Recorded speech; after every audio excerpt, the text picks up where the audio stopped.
va pratiquer ensemble une salutation au soleil qui est appelée en langue sanskrite Surya Namaskar. Donc traditionnellement, la salutation au soleil était réalisée au lever du jour par les yogis pour honorer le soleil, célébrer cette lumière, cette joie, cette énergie que le soleil nous procure. Donc aujourd'hui, je vous propose d'aller pas à pas dans la salutation au soleil A. Donc il existe plusieurs variations. En général, ce qu'on pratique en cours, c'est la salutation au soleil traditionnelle, la salutation au soleil de type A en version Ashtanga Vinyasa et également de type B en version Ashtanga Vinyasa. Et donc aujourd'hui, je vous propose de voir pas à pas la salutation au soleil de type A en Ashtanga Vinyasa.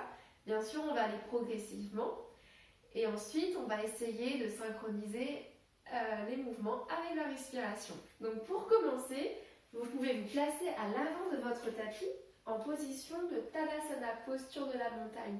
Donc Tadasana, les gros orteils sont joints, on garde un léger espace entre nos chevilles, on engage les jambes, on amène légèrement le bassin vers l'avant, on rentre le bas du ventre, on lève les rotules, les bras sont le long du corps, les épaules sont basses, paume de main tournée vers l'avant. Et ici, on sent notre ancrage au sol. On sent les deux pieds qui sont bien positionnés, bien ancrés sur notre tapis.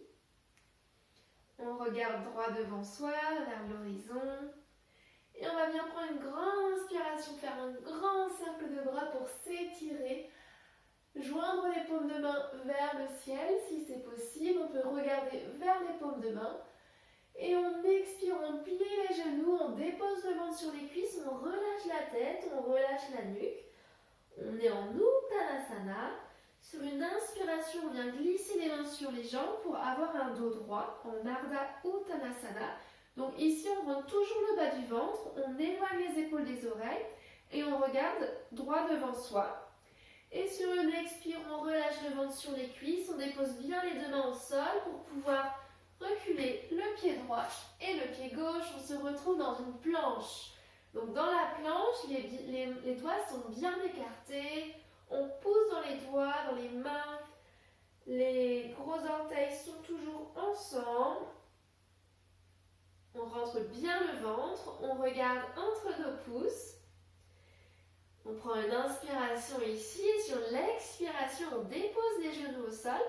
On va venir descendre en gardant les coudes proches du corps et on va venir descendre les cuisses et le ventre en même temps. Donc ici, on se retrouve avec le ventre au sol, on dépose le front au sol, on vérifie que les mains sont bien sous nos épaules. On pousse, on active les jambes et on pousse le pubis dans le sol pour inspirer, venir dans un premier petit cobra. Les épaules sont basses, surtout on ne pousse pas dans le ventre. Et on ne doit pas sentir de douleur au niveau du bas du dos. Ce sont les muscles du haut du dos qui travaillent. Et on relâche, on retourne les orteils, on pousse dans les mains, on vient à quatre pattes. Et on vient dans notre premier chien à la tête en bas, Adho Mukha Svanasana. Donc en chien à la tête en bas, les doigts sont toujours bien écartés. Les index parallèles au bord du tapis.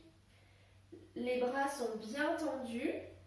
Le ventre se rapproche vers les cuisses, donc on peut par exemple plier les jambes, les genoux pour rapprocher au maximum le ventre vers les cuisses. On étire bien le dos vers le ciel, on lève les fesses vers le ciel et puis progressivement on peut diriger les talons vers le sol. Donc il se peut que les talons ne touchent pas le sol, c'est pas un souci, le plus important c'est de maintenir l'alignement, l'allongement du dos. Et on regarde vers les genoux. Et si vous êtes un petit peu tendu, vous pouvez plier alternativement un genou puis l'autre. Pour commencer à étirer l'arrière des jambes, on garde bien les épaules loin des oreilles, on regarde vers les genoux, la nuque est relâchée. Et on va venir regarder vers l'avant du tapis. Donc soit on fait des petits pas pour venir vers nos mains, ou soit on fait un grand pas. Le pied droit, le pied gauche, et on inspire ici, le dos est droit.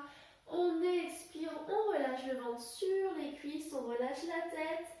Et sur une inspiration, plie les genoux, on se redresse. Urdhva-sthasana, on peut joindre les paumes de main. Et on expire, les mains devant le cœur. Et on est reparti pour un deuxième cycle. On joint de nouveau les gros orteils ensemble. On vérifie bien que les jambes sont engagées, que le ventre, le périnée est bien rentré, qu'on ne cambre pas le dos, mais qu'on ramène le bassin vers l'avant.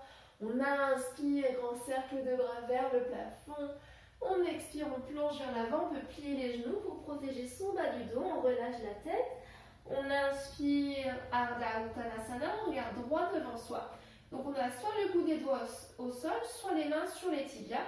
On expire, on dépose les mains au sol, on recule le pied droit et le pied gauche pour venir dans une planche. On inspire dans la planche, on expire, on dépose les genoux au sol, on avance les épaules. Coude proche du corps, on descend, ventre au sol. On retourne les orteils, on inspire dans un cobra, peut-être qu'on essaie d'aller un petit peu plus haut sans forcer. Et on expire, on passe à quatre pattes, on retourne les orteils, chien la tête en bas. Adho Mukha Svanasana. On respire profondément par le nez. On peut plier un genou puis l'autre si on en a envie, ou sinon on reste dans un chien la tête en bas statique. Les bras sont bien tendus, on crée de l'ouverture entre les épaules et les oreilles. La nuque est dégagée.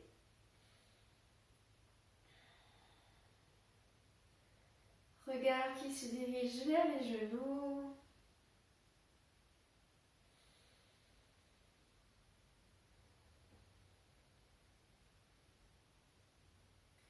Et on vient regarder vers l'avant du tapis. Sur la fin de l'expiration, on amène le pied droit et le pied gauche. On inspire, Ardha Uttanasana. Expire, on replonge vers l'avant, Uttanasana. Inspirez, remontez, redressez-vous, Urdhva-sthasana, étirez-vous et expirez, main devant le cœur. Une dernière fois, ensemble, on inspire, on lève les bras vers le ciel, on s'étire. On expire, Uttanasana, ventre sur les cuisses. On inspire, Ardha Uttanasana. On expire, on plie les genoux, on recule le pied droit et le pied gauche. On inspire en planche. On expire, genou au sol, on descend, coude proche du corps.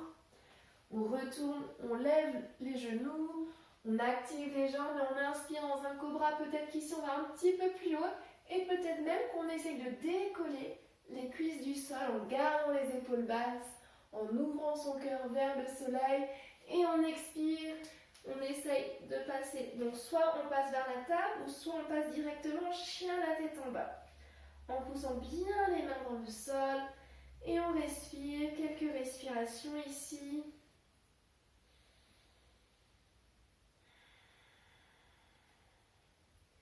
Donc les salutations au soleil permettent de bien échauffer le corps.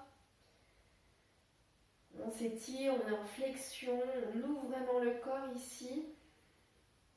Avant d'aller plus loin dans les postures. Donc vous allez voir, le matin, ça va bien vous réveiller, vous donner de la bonne énergie pour poursuivre votre journée. Et on continue d'inspirer et d'expirer ici en Adho Mukha Svanasana. Et à la fin de la prochaine respiration, donc à la fin de votre prochaine expiration, vous allez regarder vers l'avant du tapis et amener un pied puis l'autre. Inspirez ici, le dos est droit. Expirez Uttanasana, puis inspirez, remontez, bras vers le ciel, on joint les paumes de main, on s'étire et on expire, main devant le cœur. Et ici on peut prendre un temps en fermant les yeux pour observer un petit peu la chaleur, l'énergie qui se dégage dans notre corps. Observez le sang qui circule. Et vous pouvez poursuivre sur ce cycle ou faire d'autres postures ou vous arrêter là et reprendre le fil de votre journée. Namasté, je vous remercie.